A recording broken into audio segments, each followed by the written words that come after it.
1년 흉년이 시작이 됐어요.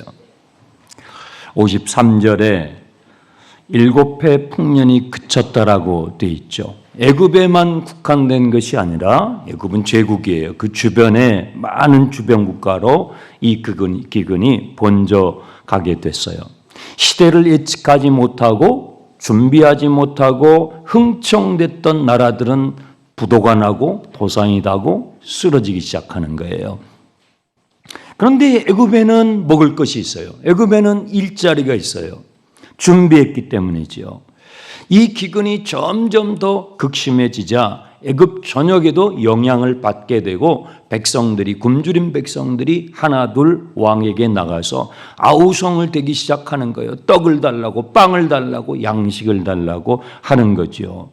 그때 왕이 55절에 총리 요셉에게 가라는 거예요.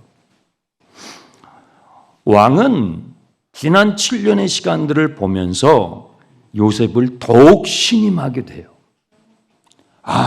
가슴을 아마 쓸어내렸을 거예요. 야, 요셉의 해석대로 정말로 됐네. 만약에 내가 저 요셉을 등용하지 않았다면 국가는 쿠데타가 일어났을 거예요. 반란이 일어났을 거예요.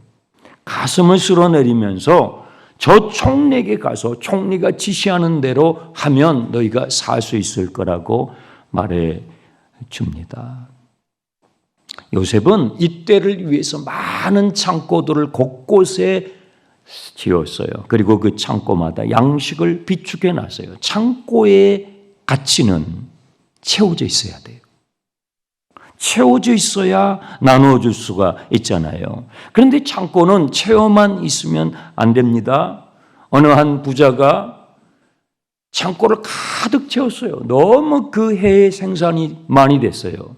너무너무 많아서 창고를 헐고 더 크게 짓고 내가 이제는 이자놀이를 하면서 편안하게 살아야지 할 때에 하나님께서 그 부자에게 이렇게 말씀하셨어요. 이 어리석은 자야, 오늘 밤 너의 영혼을 내가 데리고 가면 그 창고에 쌓아놓은 것이 누구 것이 되겠느냐 하시면서 주님이 말씀하시기를 자신을 위하여 쌓기만 하고 하나님을 위하여 부요하지 않는 자가 이와 같은 인생이 될 것이라고 경고하셨죠. 나눌 수 있는 것이 있는데 나누지 않을 때, 베풀 수 있는데 베풀지 않을 때 우리는 이런 어리석은 부자가 되고 마는 것입니다. 사람들마다요 창고가 있어요. 여러분도 다 창고가 있어요. 거기에 채워놓는 것이 있단 말이에요. 여러분의 창고가 어리석은 부자의 창고가 아니라 요셉의 창고가 되기를 축복합니다. 요셉의 창고는요 56절을 보세요. 온 지면에 기근이 퍼져갈 때에 요셉은 모든 창고를 엽니다. 이것이 요셉의 창고예요. 요셉은 망설임 없이 마침내 기근의 때가 도래했을 때에 주저함 없이 창고의 문을 열었어요. 그리고 나누어 줘요. 창고의 가치는 나눔에 있어요.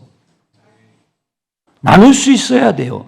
나눌 때에 주님이 더 채워주신단 말이에요. 요셉은요 나누기 시작해요. 그런데 요셉은 나눌 때에 달라는 대로 퍼주지 않아요. 달라는 대로 퍼주면요 며칠 못 가서 국가 재정은 거들납니다. 그래서 나눔에 있어서 지혜로워야 돼요. 그냥 막 무조건 퍼주면 재정은 바닥이 나고 그 부담은 고스란히 국민이 떠안게 되고 후손들은요 전부 빚더미에 안게가 되죠. 나눔의 기술이 필요해요. 요셉은 어떻게 나눕니까? 가격을 매겨서 물가를 조정하면서 나눠줘요. 그냥 나누지 않아요. 돈을 가지고 오는 사람에게는 돈을 받고 나눠주죠. 그리고 돈이 마르게 되면 가축을 가져오게 합니다. 그리고 그 가축을 맡기고 또 나누어 줍니다. 가축이 마르게 되면 토지를 맡기고 또 나누어 줍니다. 이렇게 나눔의 기술이 필요해요. 민심이 안정이 되고 왕권이 공고하게 되는 것이죠. 서로 윈윈하는 겁니다. 공짜로 주면요 귀한 줄 몰라요. 가치 있는 것일수록 그래요. 그래서 이 복음은, 하나님의 말씀은 너무나 가치가 있는데 공짜를 주니까 사람들이 귀한 줄 모르는 경우들이 있어요. 당연한 줄 생각을 하는 사람들이 생긴단 말이에요. 나중에는 복지가 그렇잖아요. 양날의 칼이라고 하잖아요. 나중에는 왜 이번에는 이것밖에 안 주냐고 불평을 해요. 참, 그러니까 나눔의 기술이 필요한 것이죠. 배고픈 사람들은요, 지금만 생각해요. 탐욕적인 사람들은요, 자기만 생각해요. 요셉은요, 지금만 생각하지 않고 자기만 생각하지 않아요. 최소한 요셉은 7년 너머를 봐요. 7년 너머를 보면서 창고를 관리하는 거예요. 창고를 열어주는 거예요. 그래서 그리스도인은요, 이 세상을 살아갈 때 가슴은 따뜻하고 머리는 냉철해야 돼요. 가슴은 따뜻하고 머리는 냉철해야 돼요. 창고를 관리하면서 지금 당장이 아니라 7년을 내다보면서 베풀어 주는 거예요. 나누어 주는 것입니다. 각국에서 그 소문을 듣고 예굽으로 요셉에게 몰려오는 내용이 57절입니다. 여러분, 우리 시대는 겉으로 보기에는 대단히 풍요로운 시대예요. 역사상 가장 풍요로운 시대에 우리는 살고 있어요. 그런데 한꺼풀만 벗기면 어때요? 우리는요, 역사상 가장 빈곤한 시기로 진입하고 있어요. 무슨 말이냐면 정보는요, 홍수처럼 쏟아지는 시대예요. 아마 이제 집집마다 AI 로봇을 한 대씩 두면서 살 날이 얼마 남지 않았어요. 그런데 사람들은 점점 무지해져요. 역사상 가장 많은 정보가 쏟아지는 시대에 우리가 살아가고 있는데 가장 무지해져가는 사람들 되고 있어요. 정신력은 점점 빈약해져 가죠. 핸드폰이 없으면 길도 못 찾아요. 핸드폰이 없으면 전화번호도, 우리 집 전화번호도 기억을 못해요.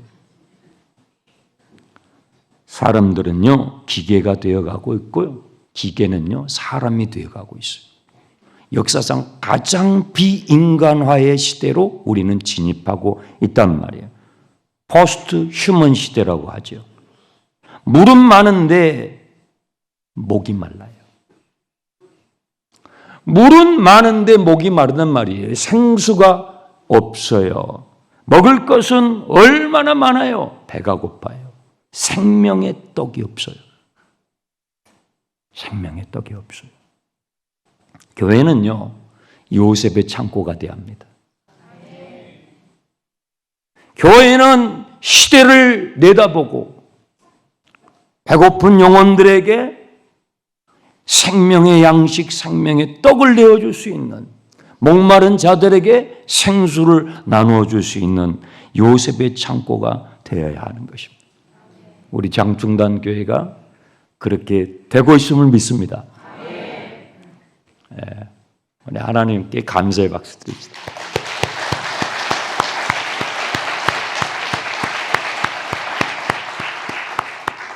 영혼의 떡, 생명의 떡은요, 예수님이에요. 예수 그리스도예요. 우리의 영혼의 생수는요, 성령이에요. 그러면 우리는 이 메말라 가는 기가 막힌 빈곤의 시대, 이 기근의 시대, 앞으로 더 기가 막힌 기근이 찾아올 거예요. 사람들은요, 더 영혼의 생수를 필요로 하게 돼요.